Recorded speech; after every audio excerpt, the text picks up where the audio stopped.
Hello అండి. ఇప్పుడు మగ్గం బ్లౌజ్ అయితే స్టిచ్చింగ్ చేసేసాననమాట. నిజంగా ఈ డిజైన్స్ సెలెక్ట్ చేయటం చాలా కష్టమండి. రోజంతా పొద్దున్నుంచి సాయంకాలం దాకా షాప్‌లో వర్క్ చేసి, సాయంకాలం ఇంటికెళ్ళేటప్పటికి నిజంగా ఎంత కష్టపడి వెళ్తామో చెమటలయి కార్చేసుకొని, నిజంగా ఇంటికెళ్ళేటప్పటికి ఎవరైనా కొంచెం మంచినీళ్ళు ఇస్తే బాగుండు అన్నంత ఫీలింగ్ అయితే వస్తుందనమాట. నాకే కదండీ, చాలామంది టైలర్స్‌కి అలాగే ఉంటుంది. ఇక మగ్గం బ్లౌజ్ కుట్టేసానండి. ఇప్పుడు థ్రెడ్స్ వేసేసి దీనికి హుక్స్‌లు కూడా వేసేయాలి. బ్లౌజ్ కట్ చేయటం, డిజైన్ చేయటం, మళ్ళీ కుట్టటం, కటింగ్ చేయటం ఇవన్నీ కూడా చాలా కష్టమైన పనండి. ఏదో బ్లౌజు శారీ ఇచ్చేస్తున్నాము, ఏదో బ్లౌజ్ డిజైన్ చేసి ఇచ్చేస్తారు, మనం ఫొటోస్ పెట్టేసాము. ఆ ఫొటోస్ కూడా ఎలా పెడతారనుకుంటున్నారు?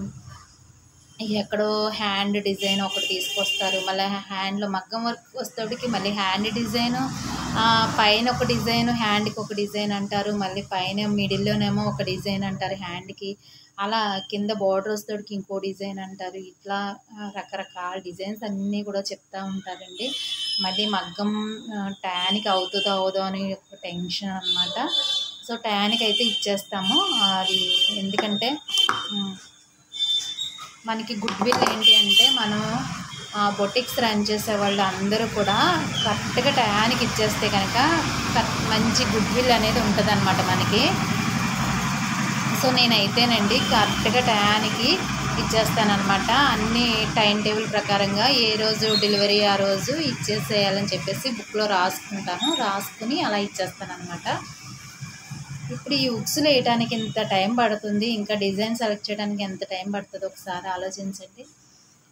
ఏంటంటే బ్లౌజ్ డిజైన్ అంటే ఏదో కుట్టేసారు ఇచ్చేసారు అని కాకుండా చాలా కష్టం ఉంటుందండి.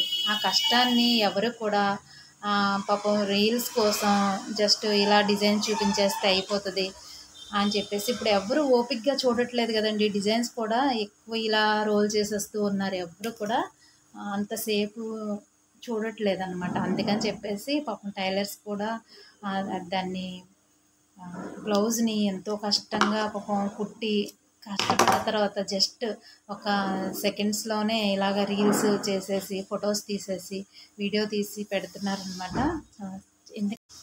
హుక్స్లు తాళ్ళు వేయటానికి బ్లౌజ్కి ఇంత టైం పడుతుందండి. బ్లౌజ్ కుట్టడానికి ఇంకెంత టైం పడుతుందో చూడండి. కానీ పాపం టైలర్స్ అందరూ కూడా రీల్స్ చేసేటప్పుడు వాళ్ళ కష్టాన్ని ఏమీ చూపించకుండా జస్ట్ ఆ మోడల్ బ్లౌజు కుట్టిన తర్వాత జస్ట్ రీల్స్ చేసి పెట్టేస్తున్నారు. ఎందుకంటే అంతసేపు ఎవరు చూడట్లేదు కాబట్టి, అంత ఓపిక ఎవరికి లేదు ఫస్ట్. అందుకని చెప్పేసి పాపం చిన్న చిన్న బీట్స్ తీసేసి షార్ట్స్ పెట్టేస్తున్నారు. చూడట్లేదని షార్ట్స్ అయితే చూస్తారు కదండి. షార్ట్స్ ఇలా రోల్ చేసుకుంటూ చూస్తూ ఉంటారు కాబట్టి పోనీ చూసి లైక్ చేస్తారా అంటే అది లేదు. పాపం టైలర్స్ అందరూ కూడా అంత కష్టపడుతున్నారు కదండి, మంచి మంచి డిజైన్స్ అన్నీ పెడుతున్నారు కదా.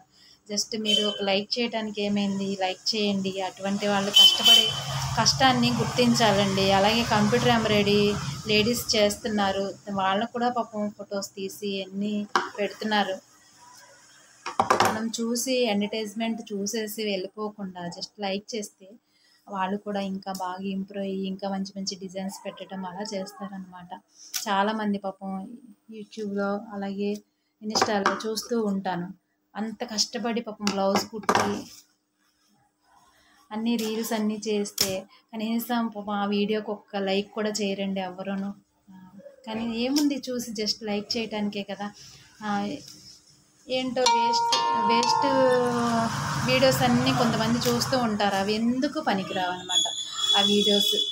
కానీ కష్టపడిన వాళ్ళ వీడియోస్ మాత్రం కంపల్సరీ లైక్ చేయండి. అలాగని నా వీడియో లైక్ చేయమంటున్నాను కాదండి, అందరి వీడియోస్ ఎవరైతే టైలర్స్ ఇంత కష్టపడి చేస్తున్నారో వంటలు చేసిన వీడియో కూడా అప్లోడ్ చేయాలంటే ఎంత కష్టం అనుకుంటున్నారు. దాన్ని ఎడిటింగ్ చేయాలి, ఫొటోస్ మళ్ళీ లైటింగ్ కరెక్ట్గా వచ్చిందో లేదో చూసుకోవాలి, కర్రీస్ అయినా సరే కలర్ కరెక్ట్గా వచ్చిందో లేదో చూసుకోవాలి. ఎన్నో తిప్పలు పడి ఆ వీడియోస్ పెడుతుంటే కనీసం టైలరింగ్లో ఉన్న కష్టాలన్నీ చెప్తూ, అన్నీ కాదండి కొన్నే చెప్పాను, మొత్తం మీద బ్లౌజ్ అయితే ఫినిష్ చేశాను అనమాట. ఎలా ఉందో ఒకసారి చూడండి. మగ్గం సింపుల్ బ్లౌజ్ అనమాట. కానీ ఎప్పుడనగా మొదలుపెట్టానండి బాబు ఇది. మధ్య మధ్యలో కరెంటు పోతుంది, మధ్య మధ్యలో కస్టమర్స్ వస్తున్నారు.